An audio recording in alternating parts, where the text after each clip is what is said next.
Welcome back to Pat Psychology Masters. I recently finished reading a book by Dr. Bruce Perry and Maia named The Boy Who Was Raised as a Dog. Dr. Perry is a leading child psychiatrist specialising in the field of childhood trauma. By discussing clinical stories from Dr. Perry's clinic, the book provides a fascinating insight into the effects of childhood trauma, how it affects our development, and indeed, how its consequences manifest in later life. To me, the most interesting chapter in the book concerns a girl named Amber. It is her case which provides the topic for today's episode. Amber was found unconscious in the bathroom of her high school. The ambulance were called and immediately rushed her to the emergency room. Here, her heart stopped.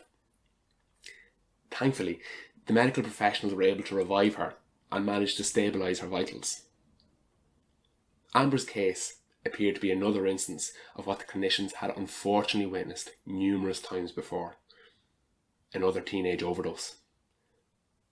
However, the medical team were left dumbfounded when toxicology reports returned no evidence of drug abuse. And furthermore, Amber's medical history showed nothing that would explain her unconsciousness.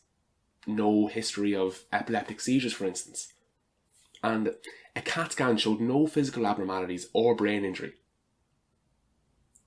Dr. Perry did notice something particularly important though. Amber had a pattern of scarring on her forearms consistent with self-harm. To dig a little deeper into Amber's history, Dr. Perry interviewed Amber's mother. After a lengthy discussion, Dr. Perry learned that Amber had suffered extensive childhood sexual abuse at the hands of her mother's ex-partner. Dr. Perry also learned that Amber had received a phone call from her abuser the night before her bout of unconsciousness. Now, Dr. Perry had a curious thought. Maybe Amber had an extremely strong dissociative response to this rekindling of her childhood trauma. Now, at this point, it's important to visit the fight, flight, and freeze response. I had been very familiar with the former two responses before reading this book. In a crisis situation, when faced with a severe threat, the body can release high levels of adrenaline and noradrenaline, increasing the body's heart rate, breathing rate, dilating blood vessels in the muscles, and liberating the body's energy resources, generally activating the mind and body for action, to attack the attacker or to flee from them. The freeze response is much different. Instead of adrenaline and noradrenaline, the body releases higher levels of endogenous opioids. These function to reduce heart rate, slow breathing, and generally function to deactivate the mind and body. The mind can dissociate from the physical trauma that the body is enduring in this moment and escape to a place where the physical crisis cannot penetrate. So, did Amber have an extreme version of the freeze response? Did Amber appear to overdose on an opioid drug like heroin because she effectively overdosed on her own endogenous opioids? Well, Dr. Perry thought there's only one way to find out. Naloxone is a popular opioid antagonist. It's used in services all across the world by people who encounter those who are at risk of opioid overdose. It's a simple, safe drug to administer. Dr. Perry knew that if Amber did indeed have extremely high levels of endogenous opioids coursing through her system, causing her unconsciousness, naloxone administration could counteract these effects, returning Amber to consciousness. When Dr. Perry came to his colleagues to discuss the theory about Amber's dissociative response, they thought he had lost the plot. However, considering the degree to which they were dumbfounded and the safety of naloxone, they agreed to administer to Amber on the off chance it might work. After all, they had nothing really to lose and everything to gain. Lo and behold, 90 seconds after naloxone administration, Amber came to, and just like people experiencing drug overdose who are administered the drug, she appeared confused about where she was and what was going on. This anecdote highlights something I consider extremely important in the fields of medicine and physiology.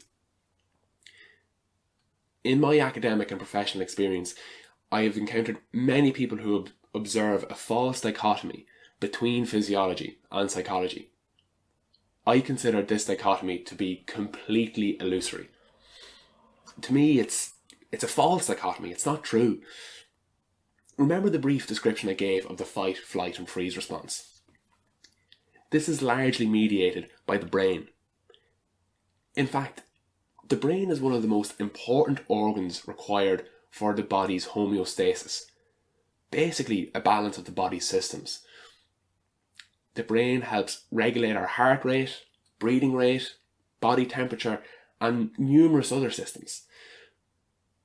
To properly understand the human experience, I believe a proper integration of our understanding of psychology and physiology to be essential.